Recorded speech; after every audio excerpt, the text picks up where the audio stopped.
Do you want to know what we never say about parenting? I'm Nicholeen Peck, and I teach parenting, good communication, and how to build strong family bonds all over the world through the lens of the principle self-government. And in this video, we're going to be talking about what really should be talked about in parenting, but for some reason, we neglect.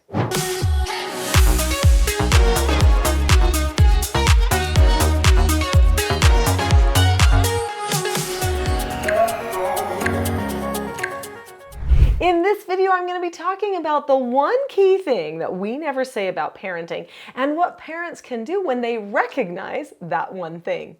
We know why children need parenting, but you know what we never say about parenting is that parents need parenting.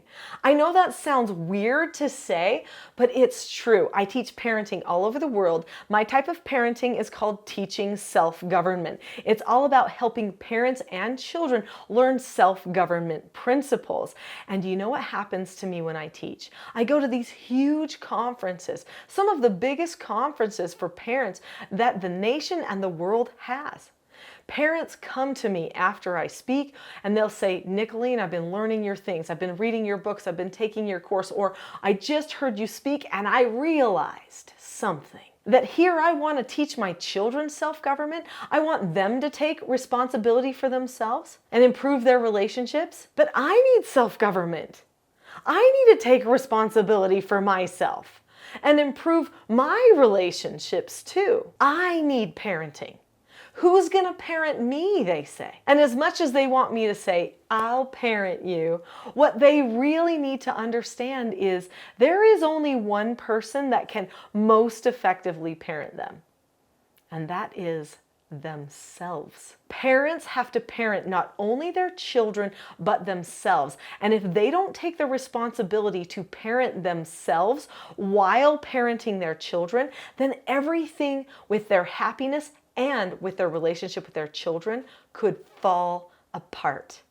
It is the parenting of the parent that makes the greatest impact on the parenting of the child. People don't recognize that. You want to fix one heart in your family, you have to fix all the hearts. You want to help that one child who's distant, confused, troubled, leaving their values, you've got to change all the hearts. You've got to pull everybody together. And it starts always with the parents. So when I do these trainings for parents and I teach them all the skills that they can do, the words that they can say, how they can handle the hard situations with the children, in the end, what they recognize is I was really just teaching them how to parent themselves during all of it. Because that's what parenting is really about. How do you keep yourself in alignment with your principles while you are trying to impart your principles to your children? This is provided you care about principles. I do care about principles. In fact, the Teaching Self-Government Parenting program is based on principles and skills that lead a person towards self-government. All of the skills we teach are principle-based. So let's talk about what a principle is.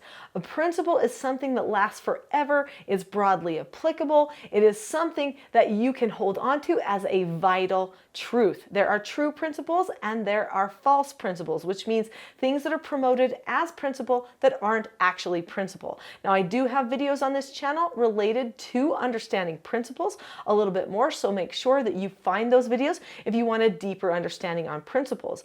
But at this point, what I'd like to talk about is what we need to understand to help the parent live that principle of self-government, to live that principle of being the leader, the nurturer, the protector, the provider of their children. Those are things that parents do. You are not protecting your children if you are out of control. You are not providing for your children if you don't do the proper teaching. You are not nurturing the heart and mind of your child if you are exploding and going out of control. You need help. We all need help. I remember one time when I spanked my child, my oldest child, and I promised myself I would never do that. And afterward, I felt like, what did I do? I know that that wasn't good parenting. I lost control. I felt it. There has to be something better than losing control on my child, I reasoned. And that became a lifetime pursuit of me becoming the best parent I could be, finding the truths, finding the principles, and creating skills or practices that would match my principles so that I could have integrity and confidence in my parenting. It's possible. Parenting actually builds confidence. That's another thing we never say about parenting. If it's done right, you should become a more confident you.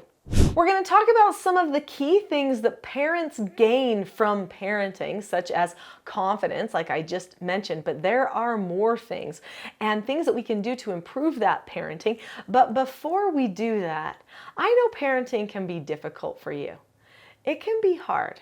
So how about you let me know in the comments what's been going on at your place or with a friend that you know that's kind of hard. How can I help you with your parenting so that you can better parent you? Leave me a comment. Here are some things that parents gain from parenting themselves and from parenting in general. We already mentioned confidence, but a partner to confidence is wisdom.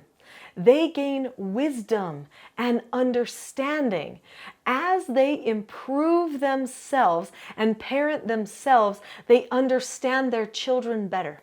You cannot teach someone something you don't know yourself. You cannot take someone on an educational journey that you have not been on yourself. So if your child is struggling with excuse making or emotional control, maybe you should be asking yourself the question, do I struggle with excuse making? Do I lie to people? Do I have emotional regulation problems? Am I just making excuses for it, but expecting my child not to emotionally dump on me? I need to work on me too. That's important, right? When a parent understands how they change and how they work, that gives them a type of wisdom that now they can impart to their child, and they can increase understanding for their child as well. This will help you become more compassionate and understanding, not just to your children, but to everyone around you. If you can be compassionate and understanding with your children and your spouse, you can be compassionate and understanding with almost anyone. When parents parent themselves, they learn to be emotionally strong. There is a difference between people who are emotionally strong and emotionally weak. There have been many books that have been written about this. They don't always hit the mark, though. I will have to say that. There was a book written years ago that kind of started this emotional intelligence roller coaster, and it was called Emotional Intelligence by Dr. Daniel Goleman. And that book really helped us understand how our emotions work with our actions and our feelings, and how emotions, actions, thoughts, feelings, those are all things that are separate from each other. So the way that we emote on a person should not be something that we are entitled to, but we can always choose how we will think, which will then script how we emote afterward. And that needs to be understood. So when a person is emotionally strong, they recognize that they always have the power to choose. No one is forcing them, no one is making them, no one is choosing for them, especially when it comes to how they will choose to emote. Okay? They may feel one thing, but their emotions are all them. They get to decide if they want to cater to productive emotions or non-productive emotions. They get to choose. This deliberate choosing empowers a person and helps them become a different kind of person with the people around them. So parents who parent themselves, who tell themselves no, give themselves instructions, and self-correct themselves, which are all things that we should do for our children, are parents who can be strong. They can face what they really see in the mirror and become the best version of themselves that they can be. They are a person who is strong, which means then they can lift up other people, help other people find emotional strength too. Our society is struggling emotionally. I don't know if you've noticed that, but we really are into emotional entitlement and embracing emotional bondage like it's the next best thing and that it's going to cure our problems, which it absolutely does not. In fact, I have many videos on this channel about emotions, so make sure that you look at those. And on my website, teachingselfgovernment.com, I did an entire training, a 3-hour training called The Value and Mastery of Emotions, because this is something that people really need to understand. So be sure to look into those things. But the one thing I'm going to just say is choice. When you know you get the choice and you actively take the choice, you become emotionally strong. And when you parent yourself, you've got to keep making the right choices. Some other things that we gain as parents is we learn how to step out of our comfort zones when we're parenting. It's not comfortable to correct people all the time. We could even start thinking that we feel negative. Now, if you're feeling negative, that's also a choice. It might be an emotional thing that you need to work through. So definitely see my Calm Parenting Toolkit for help with that. Parents who parent themselves learn to prioritize. So when we say, okay, it's time to parent me, then we have to look at what are the foundational things. What do I need to learn first? They might be the same things that my children learn, such as how to follow instructions, accept no answers, accept consequences, and disagree appropriately, and how to be calm. So let's prioritize. Let's get myself calm, priority number 1. Then let's help the children get calm, priority number 2. Then let's solve our problem, priority number 3. A person who parents themselves looks at their priorities and lines up their interactions according to their priorities. A good parent who's parenting themselves learns humility. They learn how to say they're sorry. They learn how to apologize to people. They learn how to fix. When you are parenting you, you are correcting you, which means you also are acknowledging where things have not gone well. A prideful parent does not change hearts. Humility is the answer. This doesn't mean we dump all of our garbage out on our children either, however. But we can be humble and teachable even while parenting others. A good parent learns a lot about relationships. One key thing that they learn about relationships, if they've been parenting themselves, is that the relationship is on their side. They have a relationship to each person around them, also a relationship to themselves, and that they can make relationships with somebody who's not perfect. They can still have a good relationship even when that other person, including themselves, sometimes makes mistakes. They can keep pushing people forward and have optimism. Good parents are optimistic parents. Parents who parent themselves learn to love to serve. They love to work. Work and service are some of the key pieces to the recipe for freedom and happiness. And I think many people in parenting think if it wasn't so much work, it'd be better. I'd like it better. I'd be happier. No, you actually wouldn't, because you didn't accomplish anything. When we accomplish something like changing ourselves and helping our children have a change of heart, we actually are happier and more free in the end. That is all behind the principle of self-government, which is what this channel is all about.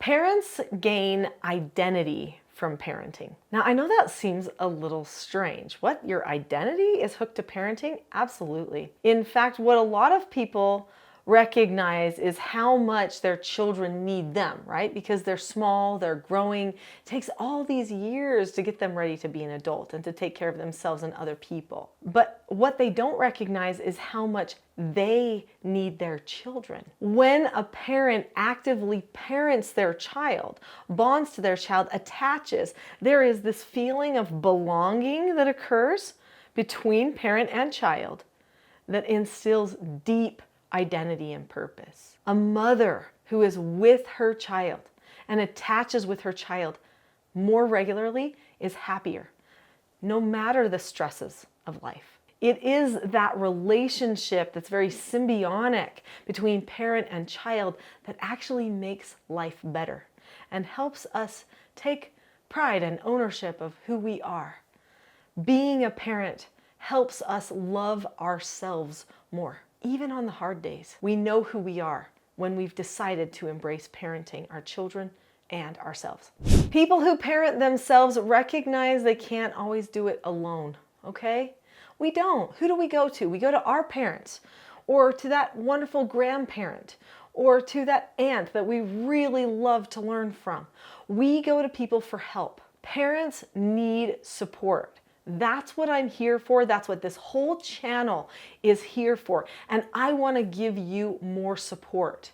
In fact, I would love to give you a free gift that I think will help you. We've talked about calmness multiple times here on this video. I have a free Calm Parenting Toolkit that you can have right now. It is available at my website.